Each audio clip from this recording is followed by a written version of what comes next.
Wow, wow. Congratulations to Nigeria. Congratulations to Dangote. Congratulations to Africa. Congratulations, President Muhammadu Buhari to commission Dangote refineries before leaving office. This is a good news. Dangote refineries is one of the largest refineries in Africa. And I want to show you a video right now of the comprehensive information about these refineries.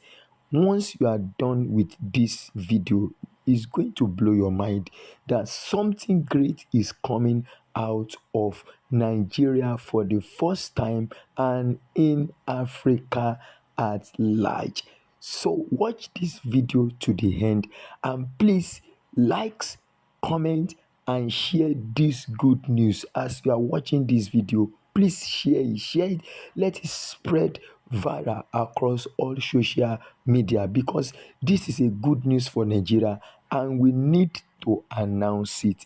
Yes, thank you for coming across this channel. So now, what is the benefit of this video to real estate investor? What I do is I look for strategic location where real estate investor can key into.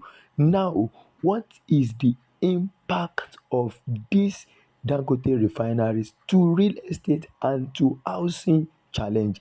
Number one, there will be a lot of housing deficit problem in this environment because the expatriates that will be working here, the workers that will be working here, they will need a shelter. So you need to buy plots of land around this axis. And if you have one, you have to, I need you to buy more. Buy more because this has never happened in the history of Nigeria. And remember, we have Lekki free trade zone in this environment. We have Lekki deep sea port in this same environment. So imagine you own a landed property in this environment. This is one of the ways you can create wealth as an investor.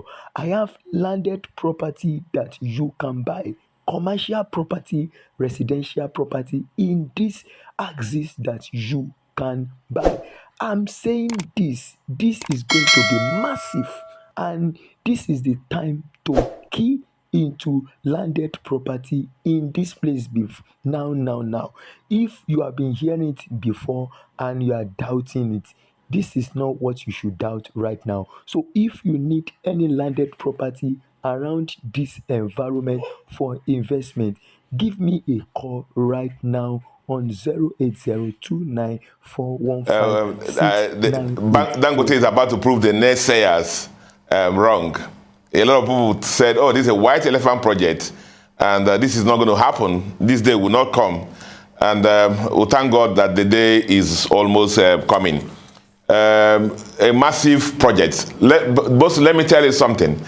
The day that I went on tour there with Mr. Femi Oteodola and the MD of African Development Bank, Dr. Deshino, we arrived there around 7 a.m. in the morning, and by 6 p.m., we had not gone more than 50% of the site.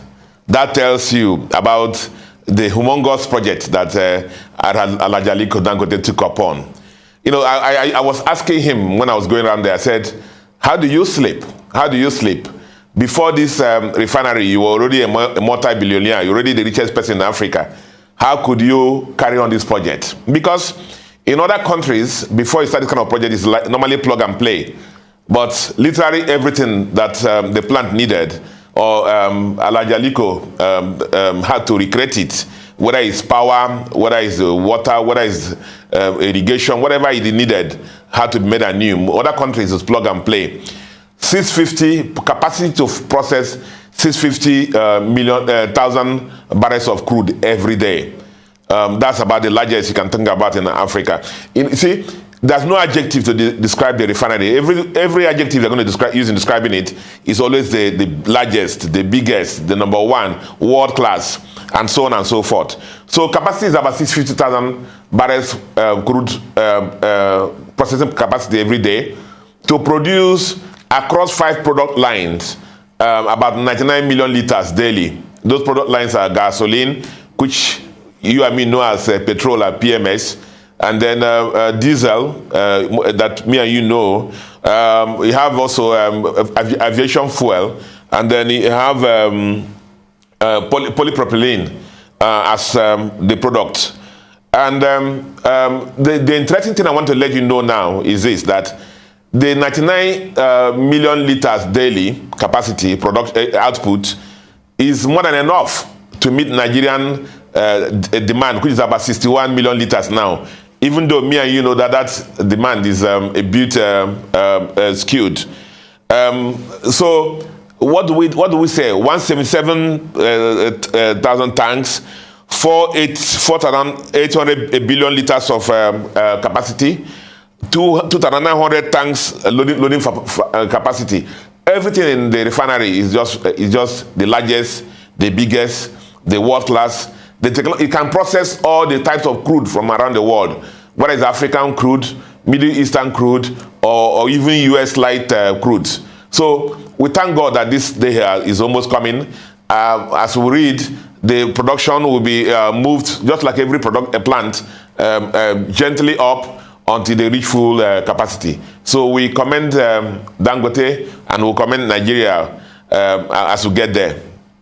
I know this is quite huge, and I remembered a couple of years ago when Aliko Dangote brought all the international banks and local partners in for the signing of this agreement here at the Transcorp Hilton Hotel in Abuja. So, and as you said, some folks never thought this day would come, but here we are. How will the coming on of this huge refining capacity facility impact the business, the subsidy debate that is ongoing in Nigeria? We're walking our way to June the 1st, and as of today, we still do not have a clear picture, as it were, as to where we're going with subsidy from June the 1st. Answer directly, Dangote is a private investor, and he's going to buy crude from Nigeria at the market rates, and he's going to process it the way a typical processing plant that from where we are importing fuel will now we process it. And the fuel that will come out will be sold at market rates and not subsidized rates. So Nigerians don't expect Aliko Dangote to sell fuel directly to Nigerians at subsidized rates, or that will not happen. Now, if the government wants to, or government of Nigeria wants to continue to give Nigerians subsidized fuel, they have to buy from Dangote at market rates and then sell it to Nigerians at subsidized rates. But what the country is going to gain from the refinery coming on stream is that instead of waiting for ships to land from overseas countries, taking almost 60 days turnaround time, we can just walk across to the refinery in the Lekki processing zone and get our petrol, and which is the advantage. So supply will be guaranteed, and supply will be in the neighborhood. It's easier to buy pepper and tomatoes in the neighborhood market if you are living over here than going to Mile 2 to go and buy the product, and it's going to be cheaper. So for Nigerians, supply is guaranteed, and I guess transportation costs that would have cost us from bringing the petrol from abroad may be eliminated, but nobody should expect Aliko Dangote to sell the fuel at subsidized rates. It won't happen. If the government wants to continue to sell fuel to Nigerians at subsidized rates, they will buy from the refinery at market rates and send to Nigerians at subsidized rates. If you ask me, Chika, I think that's a little bit better than spending so much dollars, handing them over to the refineries in Hamburg and elsewhere and paying the cost, freight, insurance, and all of that. Like you said, we can keep that money here. Some of us don't mind if we give that money to Aliko because it's creating jobs locally. So that helps us, and it's going to be paying tax locally, by the way. But anyway, let's talk about the max.